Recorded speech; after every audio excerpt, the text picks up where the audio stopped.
안녕하세요. 2025 광교 양자 바이오 서밋 특별 컨텐츠 진행을 맡은 성균관대 생명과학과 이대한입니다. 지난 시간에는 저희가 눈에 보이지 않는 아주 작은 미시세계, 양자의 세계에 대해서 알아보는 시간을 가졌는데요. 오늘부터는 본격적으로 양자 바이오의 세계를 함께 탐험해 보도록 하겠습니다. 오늘 양자 바이오의 세계를 저에게 소개시켜 주실 성균관대 생명물리학과 박종찬 교수님께서 나와 계십니다. 네, 안녕하세요. 성균관대학교 생명물리학과에서 뇌질환과 관련된 양자 현상을 연구하고 있는 박종찬입니다. 반갑습니다. 일단은 가장 기초적인 질문부터 드리자면 양자 바이오가 어떤 분야일까요? 정말 양자 바이오라고 하는 게 실존하는 분야인가요? 네, 이제 저희가 믿을 수는 없지만 실존하는 분야라고 믿을 수 없나요? 저희가 정말로 설명하기 어려운 이러한 미시적인 세계에 해당하는 이 양자 역학적인 현상이 이 생물체 내에서 이제 저희도 모르게 이게 발생하고 있다는 것이 이제 밝혀지고 있고, 이러한 현상들을 구체적으로 연구를 하기 시작하는 학문이 양자 바이오라고 볼 수가 있겠습니다. 근데 구체적으로 어떤 양자 바이오 하면 어떤 것들을 우리가 연구하고 알아낼 수 있을까요? 네, 일단 첫 번째 예시로는 저희가 좀 잘 알고 있는 것부터 예시를 들자면, 식물이 한다라고 알려져 있는 광합성이나 저희가 세포 호흡을 한다고 알려져 있는 미토콘드리아의 대사, 이러한 부분들이 양자적 현상과 관련이 있습니다. 아마 생물학에 조금 이제 익숙하신 분들은 이 전자 전달계라는 용어를 좀 아실 것 같아요. 이러한 전자 전달계라는 거는 이제 뭐 미토콘드리아를 예를 들자면 이런 어떤 복합체 같은 거에서 전자가 이렇게 이동을 하면서 이동하는 거에 따라서 결과적으로는 ATP를 우리 몸의 에너지로 활용을 하는 이 ATP를 생성하는 이 과정이 있는데요. 이게 전자가 이동하는 것이 단순히 어떤 우리가 알고 있는 물리적인 법칙에 의해서 이동을 하는 것이 아니고, 더 정확히는 물리적인 법칙으로 이동을 한다라고 해석을 하자니 해석이 안 되는 겁니다. 그래서 알고 봤더니 이러한 전자가 이동하는 과정 속에서 이제 저희가 양자 터널링이라고 알고 있는 이 전자가 어떤 벽을 정말로 말 그대로 뚫고 가는 것처럼 표현이 될 수 있는 이러한 부분들이 발생한다라는 것이 이제 미토콘드리아에서 혹은 광합성에서 이제 발생하고 있는 일이고요. 이러한 일들 때문에 뭐 식물이든 이제 저희 같은 사람이든 이러한 ATP를 생성할 수 있고, 그리고 이것이 저희가 살아가는데 큰 에너지로 쓰인다라는 것이 이제 생물학에서 가장 많이 쓰일 수 있는, 접할 수 있는 이러한 양자 현상이라고 볼 수가 있겠습니다. 그러니까 방금 설명해 주신 뭐 미토콘드리아에서 ATP가 만들어지는 이런 내용들은 교과서에서 볼 때 마치 전자라고 하는 입자가 뭔가 여기서 저기로 미끄럼틀 타고 가듯이 지나가면서 ATP를 만들어내는 역할을 하는 맞습니다. 것처럼 보이지만 전자라고 하는 것은 양자의 세계의 룰을 따르는 친구이기 때문에 양자 터널링 같은 흥미로운 그 양자적인 현상들을 생명체 안에서 관찰할 수 있다, 그런 말씀이시죠? 또 어떤 또 흥미로운 양자적인 생명 현상들이 있을까요?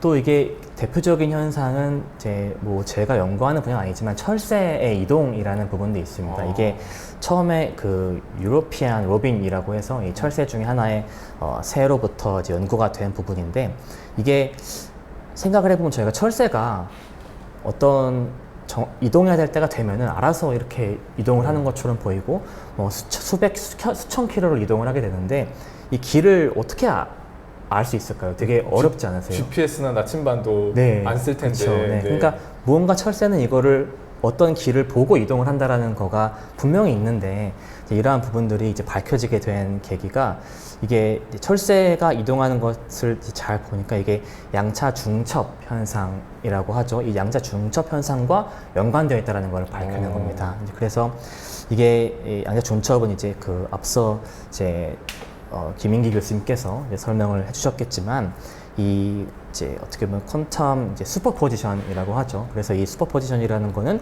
이게 결과적으로 우리가 알 수 있는 두 가지 현상이 동시에 존재하는 거라고 볼 수 있지 않겠습니까?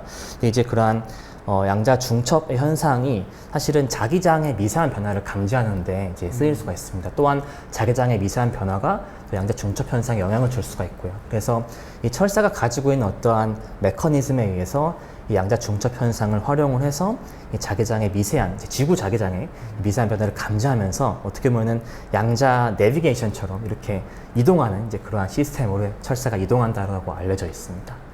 저희는 GPS를 써서 네. 내비게이션을 통해서 어딘가 네. 찾아가는데 네. 새들은 양자적인 현상, 양자 중첩을 써서 몇천 킬로미터를 네. 정확하게 네. 이동할 수 있었던 거네요. 네, 되게 아주 재밌는 현상이라고 볼 수가 있겠죠. 네. 혹시 한 가지 정도만 더 뭐 재밌는 사례가 있을까요? 예.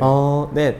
또 생각나는 거는 이제 그 냄새를 맡는 거 있지 않습니까? 후각 말씀하시는 거죠? 네, 후각에 대한 건데 이게 보통 이제 교수님도 생물학자이시지만 생물학을 공부하면서 이제 후각 수용체라고 많이 하죠. 이 후각 수용체가 이제 그 수용체에 이제 결합하는 이제 리간드라고 하는 게 바인딩을 하면서 결합을 하면서 결국에 냄새 분자를 인식한다라고 알려져 왔었는데 이게 사실은 그 현상만으로 설명이 되지 않는 것이 또 발생을 했던 거였죠. 그래서 이제 알고 봤더니 이 후각 수용체가 냄새 분자를 인식하는 것도 퀀텀 터널링과 연관성이 있다라고 알려져 있는 거예요. 아까 미토콘드리아에서 일어났던 네네. 양자 터널 현상이랑 네네, 그렇습니다. 그래서 뭐 조금만 더 설명을 드리자면은 그 냄새 분자가 이제 수용체에 바인딩을 할 때 같이 전자가 이동을 하는 현상이 발생을 하는데 이제 그 전자가 이동을 하면서 분자가 미세하게 진동을 일으키게 됩니다. 이제 그때 이 진동이 되는 것을 후각 수용체가 인식한다. 라고 해당하고 이 진동을 일으키는 현상이 이제 전자의 양자 터널링 현상이다. 이렇게 얘기를 하면서 되게 흔히 저희가 생각하는 이 냄새, 지금도 뭐 꽃향기가 여기 나고 하는데 이러한 부분들이 후각 수용체에서 발생을 하는 것이 이제 양자의 터널링 현상과 관련이 있다. 이런 연구들이 이제 발표되고 있습니다. 그러면 우리가 일반적으로 코를 뭐 그 냄새 분자에 대한 센서 네네. 역할을 하는 기관으로 알고 있었는데 네네. 단순하게 분자 자체를 감지하는 걸 넘어서 네. 또 그런 냄새 물질과 후각 수용체 사이에서 일어나는 어떤 양자적인 현상도 네. 우리도 모르는 사이에 네. 감지를 하고 있는 것일 수도 그렇죠. 있겠네요. 네. 그러면 이거를 생물들이 뭐 의도와 상관없이 이미 양자 현상을 널리 활용하고 있는 것 같은데 저희가 직접 이런 양자 현상을 또 적용해서 뭔가 어떤 바이오 기술화 할 수 있는 부분이 있을까요? 이 일반적인 양자 컴퓨팅 현상이 실생활에 가장 많이 적용이 되고 있다라고 이야기가 되고 있는데 사실은 요즘에는 이 양자 생물학 현상도 많이 적용을 하려고 하는 것 같습니다. 특히 이제 뭐 극소량의 혈액이나 아니면은 뭐 체액 같은 거를 이용을 해서 이제 질병을 조기에 진단할 수 있는 뭐 초정밀 센서에 대한 개발이라든지 이런 것을 통하면 이제 양자 현상을 활용을 해서 굉장히 민감한 수준의 농도까지 이제 딕테이션이 진단이 가능해지는 거죠. 네, 그리고 또 하나 이제 또 얘기할 수 있는 게 뭐 헬스케어 장비라든지 아니면은 뭐 개인 맞춤형에 이렇게 장착된 이러한 센서를 가지고 이제 환자나 아니면은 일반인들의 어떤 이제 생물학적인 패턴을 이제 모니터링하는 데 쓰일 수도 있고 그리고 또 특히 뭐 인간에게서 발생하는 뇌파와 같은 것을 저희가 측정을 하면서 이걸 정밀하게 이제 뇌의 상태를 진단할 수도 있고 이러한 부분들에 대해서 요즘에 이제 양자 바이오에 대한 현상들도 이제 굉장히 많이 실생활에 녹아들고 있는 상황이라고 볼 수가 있겠습니다. 애초에 이 양자 바이오라고 하는 게 새롭게 태동하는 분야니까 네. 좀 뭐 정부에서 이렇게 집중적으로 또 지원해주고 네. 또 국가적인 차원에서 연구에 대한 지원이 마련된다면 네. 또 우리 대한민국이 양자 바이오 분야에서 선도적인 위치로 나아갈 수 있지 않을까요? 네, 아주 좋은 말씀이십니다.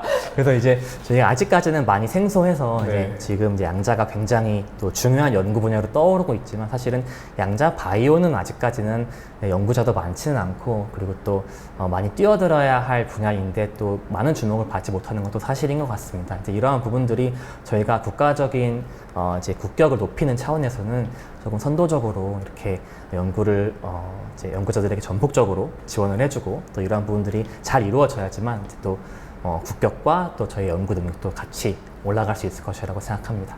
양자역학 하면 흔히 이제 물리학 혹은 말씀하셨던 것처럼 양자 컴퓨팅, 공학과 엔지니어링 쪽 얘기들이 주로 많이 나오고 있는데 오늘 박종찬 교수님을 모시고 양자와 바이오가 어떻게 만나는지 그리고 사실 생물을 들여다보면 양자적 현상이 아주 생명의 본질을 이루는 핵심적인 그런 역할을 한다는 그것도 오늘 얘기를 나눠볼 수 있어서 좋았던 것 같고요. 네. 네, 오늘 이렇게 양자 바이오 분야에 대해서 또 쉽고 흥미롭게 설명해 주셔서 감사드립니다, 교수님. 감사합니다.